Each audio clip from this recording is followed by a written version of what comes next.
Saya luar biasa. Kadang ada orang bikin perbandingan begini. Maulid Nabi. Maulid. Zaman Nabi tidak ada coret.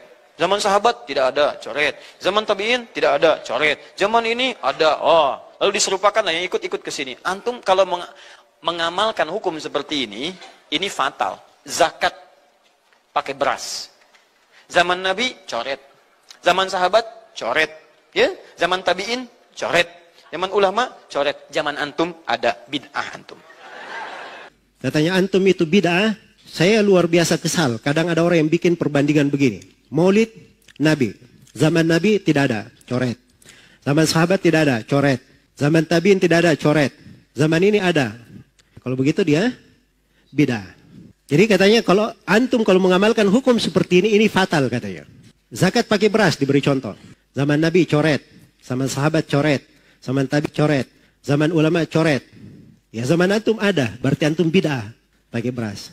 Ini pertama masuk di dalam hal yang dia menyelisihi kaidah yang sudah jelas. Itu benar kaidahnya. Tidak ada di masa Nabi dan para tabi'in. Tidak ada di masa Nabi, para sahabat, para tabi'in. Dari hal memang diterangkan. Yang tidak ada itu kayak bagaimana bentuknya. Dari hal yang di masa Nabi itu sebabnya ada. Konsekuensi hal yang menyuruh untuk melakukannya itu ada. Dan tidak ada penghalang di masa Nabi. Yang seperti ini itu tidak bisa menjadi syariat. Pasti dia masuk ke dalam bid'ah. Ada di masa Nabi. Bisa dikerjakan. Sebabnya ada. Diperlukan. Tapi tidak dilakukan oleh Nabi dan para sahabatnya. Maka itu apa? Masuk di dalam bid'ah. Atau hal yang ditinggalkan oleh Nabi, para sahabat, para tabi'in. Memang mereka sengaja meninggalkannya. Maka ini siapa yang mengerjakannya berarti dia adalah apa? Adalah bid'ah. Ini memang kaidahnya di situ. Jangan bolak-balik. Memang betul. Yang tidak ada di masa Nabi itu bukan bid'ah. Mobil tidak ada di masa Nabi. Bid'ah atau bukan mobil? Bid'ah secara bahasa. Tapi secara syar'i apa? Tidak. Dia dibolehkan. Ya, jangan masuk dalam pembahasan itu. Fokus. Katanya fokus. Ini keluar pembahasan. Terus memberi contoh beras. Ini saya nggak tahu zakat apa yang diinginkan. Kalau diinginkan zakat adalah zakat hasil bumi, maka beras masuk di dalam keumuman ayat. Wa atu haqqahu yawma hasadi. Kalau dia inginkan dengan zakat adalah zakat fitri, maka beras masuk di dalam keumuman hadits sa'an min ta'am. Satu sok dari makanan. Bukan gandum, bukan bur, bukan ini. Tapi makanan. Makanan, beras masuk makanan atau bukan? Makanan. Berarti ada dalilnya dari Al-Quran dan hadits. Jangan langsung bilang, oh tidak ada di masa Nabi. Dari mana dia bilang tidak ada? Ini karena kurang detail di dalam apa? Melihat dari dalil-dalil. Kadang pendalilan itu tidak harus secara nas.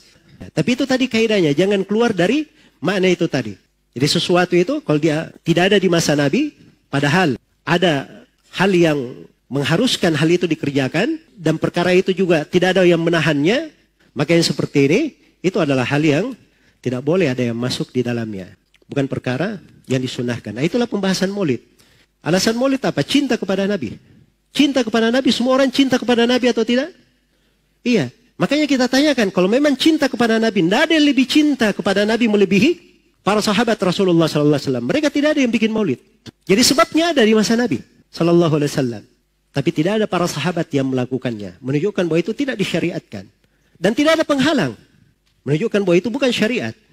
Nah, itu cara memakai kaidah. Jangan mencampur baurkan antara ini dan itu. Ini perkara yang tidak bagus ya. Membawa kepada apa?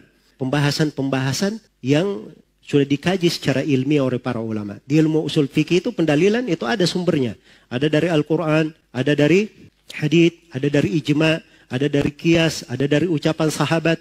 Sebagiannya ada yang menghitung istihsan, ada yang berdalil dengan amalan penduduk Madinah, ada yang berdalil dengan masalih mursalah. Itu kan dibahas di pembahasan usul fikih. Jadi cara pendalilan itu ada cara berdalilnya. Ya bukan sembarangan. Jangan seorang itu kalau dia tidak sependapat dengan orang lain, keluar darinya kalimat-kalimat yang kalimat ini tidak cocok di dalam apa? Di dalam ranah silam pendapat. Baik, wallahu ta'ala alam.